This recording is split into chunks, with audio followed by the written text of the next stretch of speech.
Isso vale para qualquer área, não só a medicina, mas qualquer área de saúde. Qual é a diferença entre diagnóstico e classificação? Não precisa de me dar resposta de livro, pode colocar o que você pensa. Um bom diagnóstico leva a conduta. Um diagnóstico que não leva a conduta nenhuma não é um bom diagnóstico, não é? Diagnóstico depende de mais fatores para serem concluídos. Está inserido no diagnóstico. É verdade, também é verdade. Né? Diagnóstico é focado para o tratamento, é verdade também. Então, é o seguinte, o CID-10 é uma lista de classificações. Então, todos aqueles nomes do CID-10 são classificações. Quer ver uma coisa? Por exemplo, depressão é uma classificação. Bom, então depressão não é um diagnóstico? Não, é uma classificação. Gastrite é uma classificação, não é um diagnóstico. Bom, mas o que é diagnóstico, então?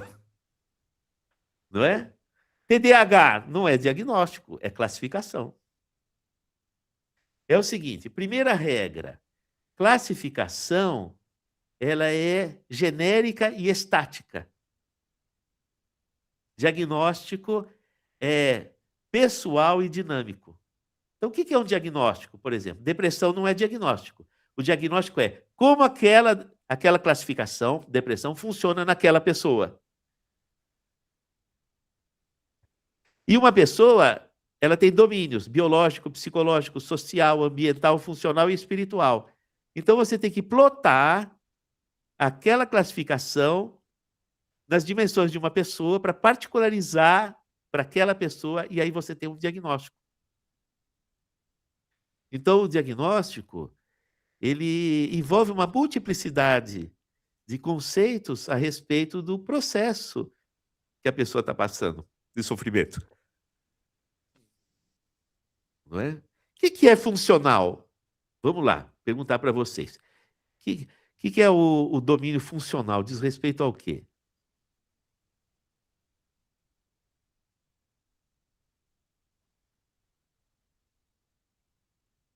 Ó, lição de casa.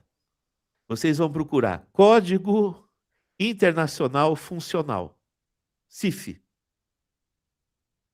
Não tem o CID? Tem o CIF.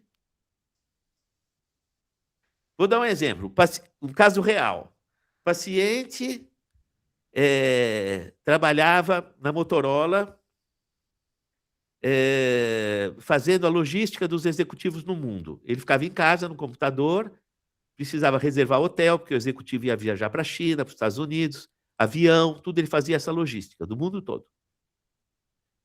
E ele estava trabalhando e ele teve um AVC e ficou afásico. Não conseguia mais falar. Mas aquilo foi uma emergência. A família chamou ambulância. Foi para o hospital. A ambulância teve um acidente de trânsito. Bateu e ele foi arremessado para fora da ambulância. Ele ficou tetraplégico. Ele chegou no hospital tetraplégico e afásico. Bom, o pessoal da fonoaudiologia trabalhou um computador que, pelo movimento dos olhos dele, ele podia escrever. Era uma tela sensível ao movimento dos olhos e ele é muito usado na esclerose lateral amiotrófica. Ele voltou a escrever. E um programa transformava o que ele escrevia em voz. Ele voltou a trabalhar na Motorola, na mesma função. Se você olha pelo ponto de vista funcional, ele está legal? Tá. E do ponto de vista do CID, ele é um afásico tetraparético. Não é? Isso daí... E qual é a relação com o espiritual isso? Essa é uma experiência que eu tive lá na Unifesp.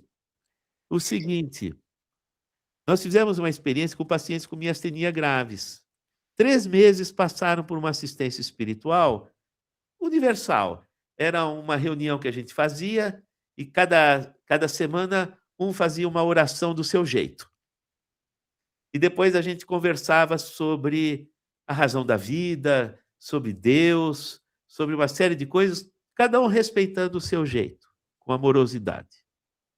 E depois tinha o pessoal decidiu que ia ter imposição de mãos. Era reiki, era jorei, era bênção, era passe, cada um chamasse do jeito que quisesse. E fizemos, 3 meses. Aí depois de 3 meses, os pacientes foram perguntados se eles melhoraram. E a resposta era sempre assim: doutor, melhorar mesmo eu não melhorei, mas engraçado, eu tô, eu tô conseguindo pegar ônibus. Doutor, o senhor sabe que eu voltei para a faculdade, que eu estou conseguindo pegar o metrô? Mas engraçado, continua igual. Eu continuo com a minha astenia. Então, não houve melhora do CID, houve melhora funcional. E às vezes, a melhora espiritual é no aspecto funcional. Doutor, eu continuo tendo as mesmas coisas, mas eu estou entendendo melhor. Estou conseguindo lidar melhor. Houve melhora funcional.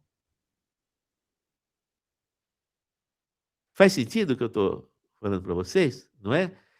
Então, veja, o diagnóstico, ele é como está funcionando a pessoa. Não basta você dizer um nome, uma classificação, senão você vai tratar a pessoa não pela singularidade dela. Você não vai fazer uma estratégia de tratamento pela singularidade dela. Você vai fazer uma. Para você fazer essa estratégia, você precisa do diagnóstico. Outra pergunta: você já viu um médico fazendo diagnóstico? Ou você acha que os médicos que você viu não fizeram efetivamente um diagnóstico?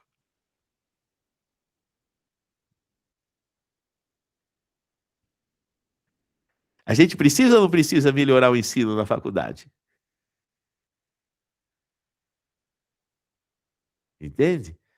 Porque não é possível um diagnóstico sem particularizar para aquela pessoa. Então, não é possível um diagnóstico sem que reconhecer que você está diante de uma pessoa singular. E isso, a gente volta para a flor que você recebeu, sabe? Pode ser um paciente atrás do outro, igual o outro, mas não é. É a dona Joana, é o seu João, é fulano de tal. Se você não enxergar isso, quer ver uma história curiosa? Eu estava em África, em Angola, e fui visitar uma zona de guerra. E lá tinha um hospital do sono. O hospital do sono é porque lá, diferente do Brasil, que tem o Trypanosoma cruzi, com a doença de Chagas, a doença de Chagas ela tem um tropismo pelos plexos nervosos.